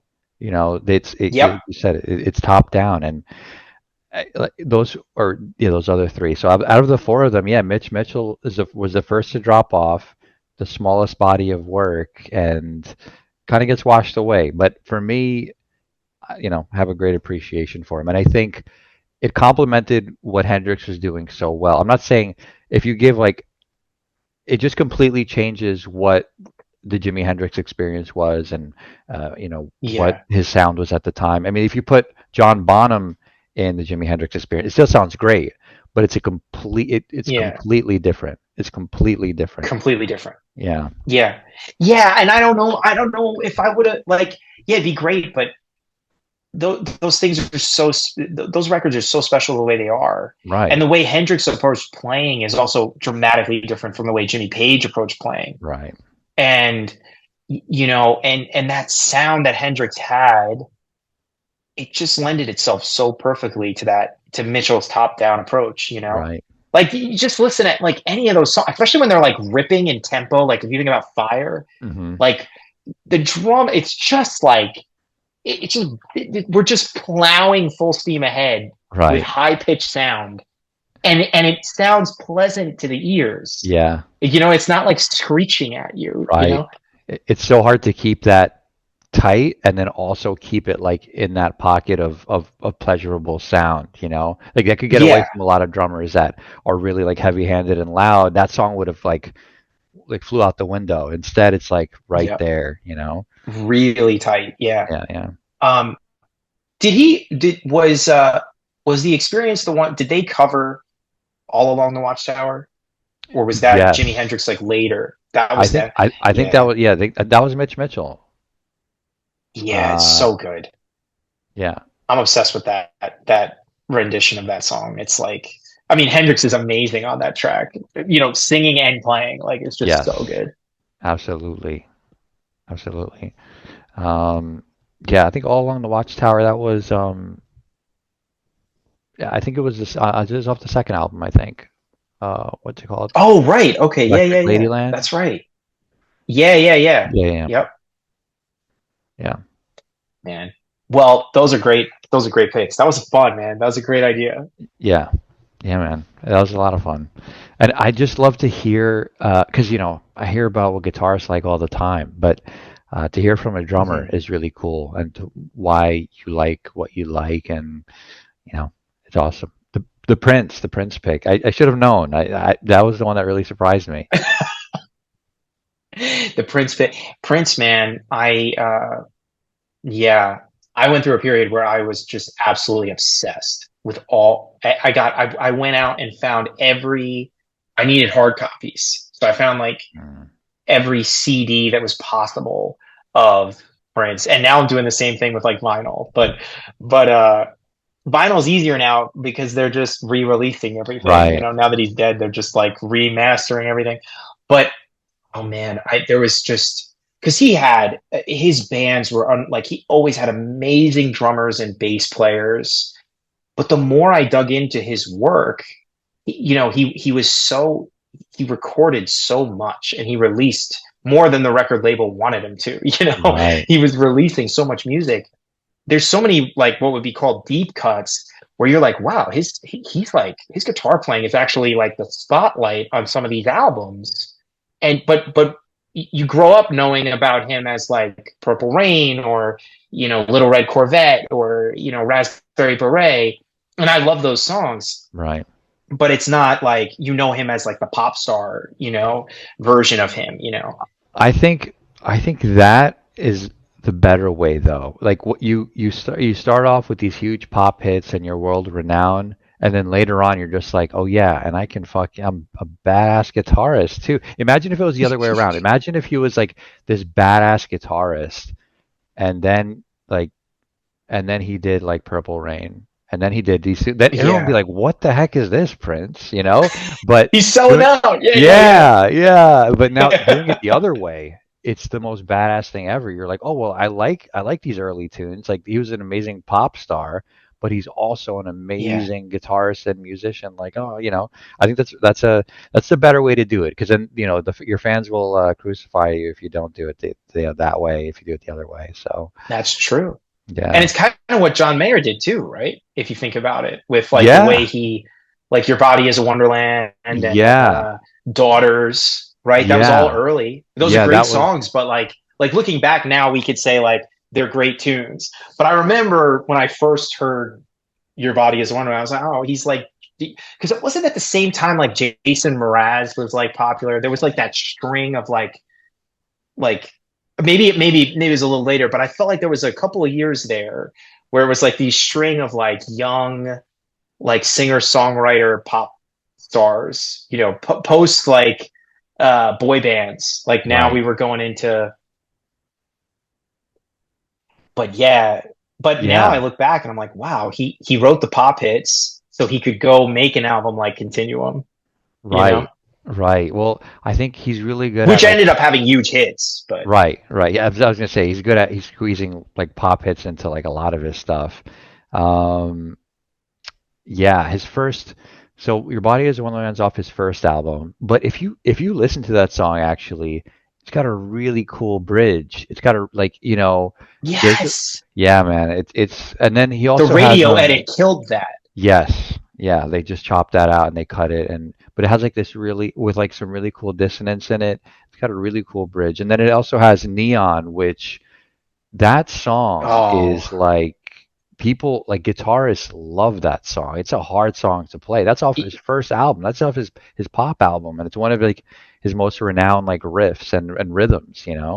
yeah. Uh yeah, so yeah, he I had remember seeing that acoustic, mhm. like him. I remember seeing him play that acoustic on that live album he did, where years ago, where it was like, I think he did it like a trio set and an acoustic set, and then like the Mhm. full band or something like that. And I remember seeing that like on DVD or whatever, and I was like, "What is happening here?" And he's like, it's just all over the neck. Yeah. Yeah, it's really cool stuff. It's a strange tuning. It's a really weird fingering. It's he like it's a, he invented whatever is going on, like the shapes and the fingering because of the tuning that he did and the way that he uses his right hand. He's like it's very percussive the whole time, you know. Yeah, Yeah, there's tons of videos of him talking about it, but it's really cool. And yeah, that was off his first album, and they're literally pop songs. that's crazy. They're like his thing disguised as pop songs. He's really good at that. That's so great. Yeah, Well, I think we should make mention of something that we're going to do together this summer, let's just do it. to before I forget, because I keep forgetting. um, so yeah, so you're going to be an instructor on my website and a little bit of YouTube. like a guest instructor. And I think we're talking about, I guess there's still room for this to change. So listeners, don't hold us to this. But we were talking a little bit earlier, before the podcast about maybe doing a blues series. You kind of leading a blues instruction series for you drummers that are listening. And I think because I think that, you know, um, it's something that we all think to start off with, uh, not just as drummers. I think you said like it's the same with guitar players too, but like we think, oh, we could play a couple of, we'll learn some like simple blues stuff and then we'll just get to the better things. But blues is an amazing genre that has a tremendous amount of feel. And, I think, of course, you'll learn drum beats from me or from other people, other drummers that you're learning from, on how to play like a blues shuffle and things like that. But there's really nothing quite like learning from a musician who plays another instrument. And in the case of blues, I think with you as a guitar player, I just think that would be really amazing and special, for anybody who's interested in learning to play some blues. And yeah, so I'm excited to announce that on this episode of the podcast because it's been something that you and I've been kind of had percolating for a couple months now. But I'm just so excited about it. And so we're gonna do like some little kind of teaser things maybe on YouTube, but the website is gonna have like kind of longer form lessons. So I'm excited about that. Yeah, I'm super So anything excited you want to about say that. about it? Yeah, I'm just super excited about it.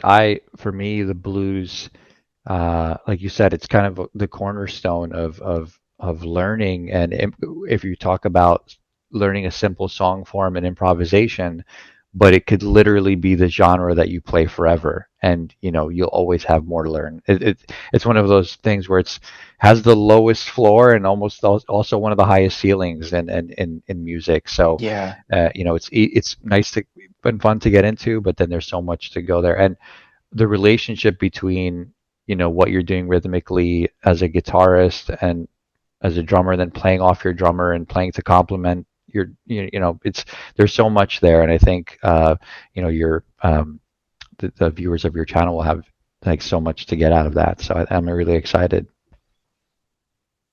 Yeah, I think one of the things that was really that always has been in my mind with blues is, and we mentioned this guitarist a couple of times, but not really talked about him, is Stevie Ray Vaughan, and specifically Double Trouble, the backing band.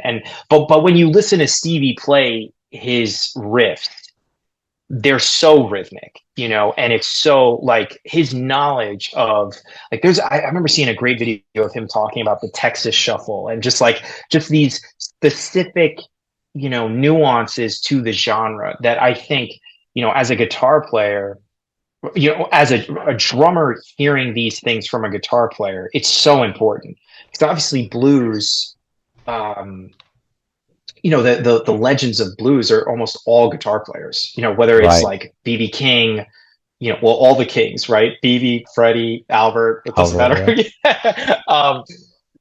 But even then, you go into some classic rock, right? And it's like you've got Gene Page, right, playing blues. You've got Eric Clapton playing blues. And even at times, like in the earlier years, Jeff Beck and stuff. So Right. this is exciting. I know What I'm because seeing. I wanted to pull this up because I was like, you're talking about Stevie Ray Vaughan and his rhythm, and I always Stevie Ray Vaughan's a freaking drummer. He's always the whole time. He's just the whole time, the whole song. He's playing his riffs, and Yes. that's still going in the background. The whole time he's keep the drummer backs out, Yes. the shuffle will still be there because he's like he's keeping that going the Right. whole time. So yeah, Stevie Ray Vaughan is he's a guitarist, he's a drummer, he's doing it all. And Yeah. the licks are interesting. And yeah, man, the rhythm has to be so tight when you're playing blues. A lot of times beginners fall into this trap where you they think blues like, okay, it's just it's a slow shuffle. Like the rhythm is super important. No matter how slow you're playing, it still has to be super tight. Everything still has to be super deliberate. And I think sometimes that gets lost because they think, oh, it's blues. It's swung, the lazy eights, but a lazy eight is still very tight rhythmically, you know? Yeah, that's a great point. And I'm thinking now too, like just kind of what you just said is kind of inspired this is like also how about like I think two drummers can get lazy, and maybe guitar players too. You could speak to that, but I certainly know that a lot of young or newer drummers can become lazy with like a slow blues, which we think like okay, it's slow, it's not so bad. I Right. could think in 12/8 or 6, whatever you want to count, and Hmm. and but the feel there is and there's different feels, right? You've got like on the classic rock side, you could think like Since I've Been Loving You or something like that by Zeppelin. you know you could think in like the R&B modern pop punk, not punk but pop side. You could think kind of like if you what is it, Vultures by John Mayer. Hmm. It's like a more modernized feel of Right. that. But then there is some kind of like more traditional, um or even like in like 70s music, like Stormy Monday or something like that. You listen to those, I think that's Allman Brothers, right? It's like the feel is so, you have to be locked in, and if you're wishy-washy with that slow blues time, it all falls apart. Yeah. um, I think even, I mean, Texas Flood's got a little bit of a bounce to it, but it's still that same kind of feel, that same kind of Yeah. vibe. Yeah. Yeah. So that could be a cool, we could kind of cover maybe cover all of the highlights of blues could be cool. Maybe Sure. the series needs to be longer than what we're originally planning, but we can plot that out as we go. Maybe, or we can do it like yeah, we're planning it right now, guys. So this is our planning session. So maybe we can start with, we can kind of showcase the different types of blues, the rhythms that are associated with it, and then we'll have like a drum part and a guitar part that kind of complements that. Yeah. Yes, that's awesome. That's great, Yeah. guys. We just figured out what we're doing. So Yeah. We got it, guys. Stay tuned. Yeah. But yeah, that's don't worry, you're in good hands. this whole thing But was to figure that out. Yeah. yeah, yeah, yeah. Um, but I'm really, really excited about it. Yeah, we're aiming for a summer kind of blues session of lessons, and yeah, I'm so thank you so much for doing this with me. It's going to be really fun. Dude, I'm excited. I'm so excited, and I've been checking out the content. I've watched a couple of the podcasts you put out, and it's really cool stuff. Oh, thank you. Yeah, really Thank cool you. stuff. Yeah, it's I think I mentioned this in one of the chats I had, but like I'm learning as I go. And I think it's like as you said earlier today when we were talking about a little bit of social media stuff, it's like you figure it out and like you learn as you go. And but it's been really fun, and I really love it. And what's cool too is I was thinking about what you were saying, like when we were talking earlier tonight about music work, working and music and all that stuff, and like and not kind of getting burnt out. And it's like what I'm enjoying about doing all this kind of stuff is I genuinely love teaching the instrument, but it's different than just like clocking in and banging out like 13 lessons in one day and then going. It's like even if I'm forcing myself to you know make as many educational videos as possible, it's like the drive's coming from me, and I'm like, ooh, what would be fun to talk about today? It's Right. like, and it's just a really cool thing. Like I say all the time now to people, it's like I wish I started sooner, because I thought of this a couple of years ago, and it's just I just didn't. I dragged my feet on it, but now I'm finally doing it, so it's cool. Yeah, look, and there's always, everyone should have always started everything sooner. You should have, started eating better sooner. You Yeah. should have invested in real estate sooner. But the whole thing is, you just start doing it. Just do it, and in the long run, you'll be happy you did. And that's how the pandemic. I mean, it was a couple of years into the pandemic. I think I started my YouTube channel, and it's like been slowly growing. And I got eventually like partnered, and I know we were talking about this Yeah. earlier. Just to give you an idea of where my channel is at, it's still an extremely small channel. Let me see where it's at now. I have exactly 1,300 subscribers, and my watch It's time awesome. for the past month is like 550 hours. So it's like it's okay. What? But at this point, they are starting to pay me, which is really cool. But it's not much, but That's it's just so cool. nice to just see like money coming from something like that. Yeah. And it gives me like $50 a month, which is not much. But to be fair, I haven't really been posting much. I've been posting like one video a month. But the thing with YouTube and your Yeah. content is, which is why it's so great that you're putting stuff out now and you continue to do so, is it doesn't matter if you posted a video a year ago or 2 years ago. Once you get partnered, that video still counts to whatever you're making, or whatever people are coming to watch. That view is the same view as your new video would be. So as long as you make good content, it's there forever for everyone.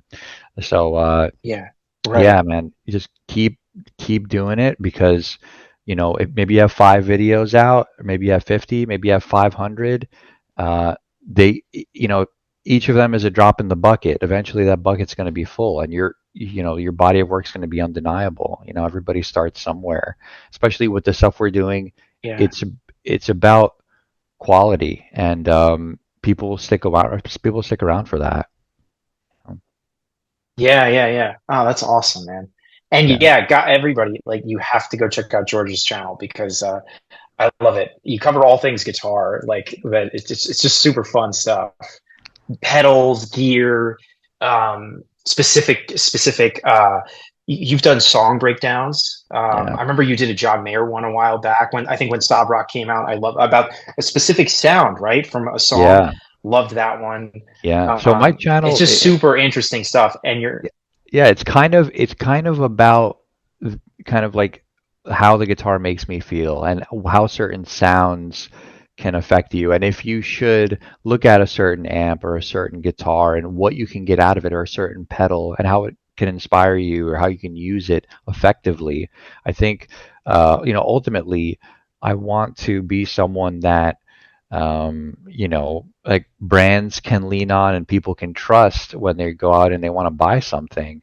Because I just looked at myself and I'm like, well, I watch these YouTube channels, and I'm like trusting these people when I'm wanting to make an informed purchase, because the way we don't really shop in store anymore for stuff like this. So I found a lot of yeah, value in that, and I have a lot of fun doing it. I have a certain structure. I try to have every video have an original exciting piece of music. That's really a fun challenge for me. Like if I'm showing you this guitar, I don't want to just show you B-roll of it. I want to show you me playing it, and you're going to hear something that you've never heard before from me or from anybody. So that's really a really fun part of it for me. it's so cool. I love that. That's awesome. Yeah. Um, Man,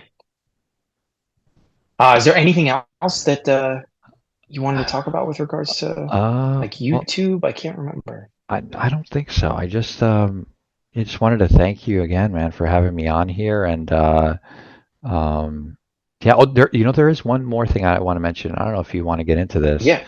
But one thing that really is like really positive and inspiring for me is actually like the things that you post on social media, like with your faith. I really like that. I really dig Oh, that, man. No, oh, for dude, me, thank you. I'll you, talk about that all day. you couldn't, because you've always been like a really positive person for me, and life's tough a lot of times, but to see that you have like this really strong relationship with your faith, and you've always just been like a really positive person. So I've always liked just being around you for that. I just think that's awesome, man. And Oh, that I just think more positivity, no matter what medium, is just a great thing. oh man, thanks. That means a lot. Thank you. Thank you so much. Yeah, I don't know. I just yeah, I really deep connection with my faith, and it's I didn't always share it. It was like, I think it was during the pandemic that, like, eventually I was just like, it was, I like, coming out of the pandemic, I guess, that all of a sudden I was, just in my morning practice or whatever, I was like, oh, why don't I don't know.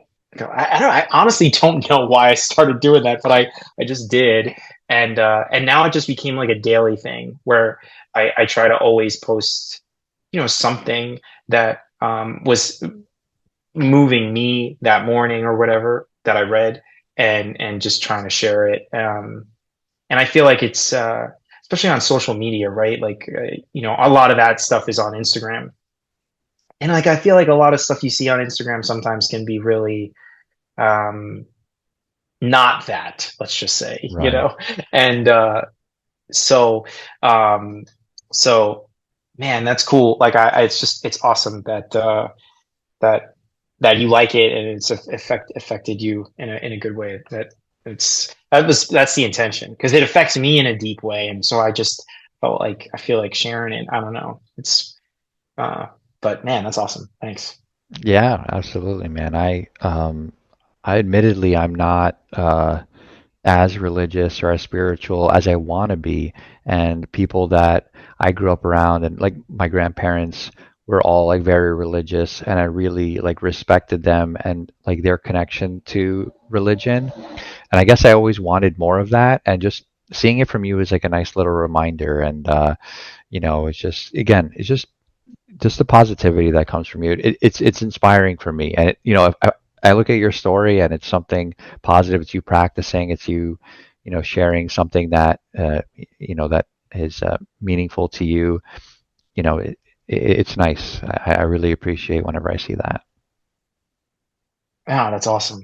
And it wasn't always just we'll say, like, I wasn't always, it was about 4 years ago that I really kind of reconnected with it, which I guess coincides with the pandemic. But but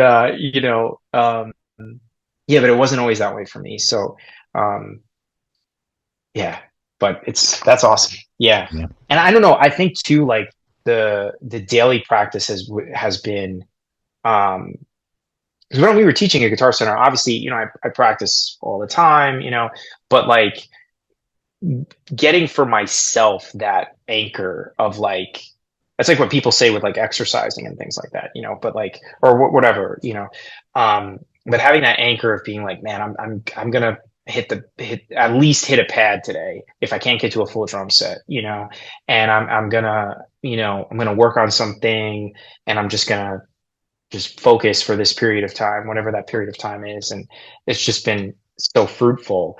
Um, so yeah, yeah. Awesome, man. That's awesome. Well, But yeah, man. Again, just thank you man, for thank you having me on so here. much. Yes, we're thanking each other, but Of course, I I've been really have to so thank you. I yeah. really have to thank you because you're kind of putting this all together and it's awesome. And I'm just so excited for your platform. And you're the best. So whenever you ask me to do something, I always want to help you out, man, because I truly believe in you. You're a great drummer, an even better guy. So again, just thanks for having me on. Oh man, thank you so much. That's awesome. I feel the same way about you. So I'm so excited about what we're going to be doing, with the lessons, and when your music is going to come out, the originals. Like we should do another episode, man. We should talk about. I mean, because that'll be really sick, because we could talk about the experience, recording, and like, and maybe even dive deeper into the writing of those specific songs, and um, you know, yeah, just like what it was like, and then maybe what the post production experience was like, of like Oh, getting the heck mixes yeah. and the masters and all those things. That could be a really really fun episode, and because there's a lot of people. A lot of my students are getting into bands or are in bands, and they want to do that very thing. They want to write original music, or they are writing original music, but they want to take that next step to go to a studio. So to hear that experience, and a fresh experience, um, I think would be another great conversation. Heck yeah. Oh, I'm down. I'm But down to come back. yeah, Yeah. man. Yes. All right. Yeah, and I mean, everybody listening, you're going to be seeing a lot more George, because he's going to be a guest instructor on the DrumShed, which is super cool. So, George, thank you again, and Yeah, this was awesome. Episode 4 in the books. And thank you so much. Thank you. Have a great All night. right. All right. You too, man. Talk soon.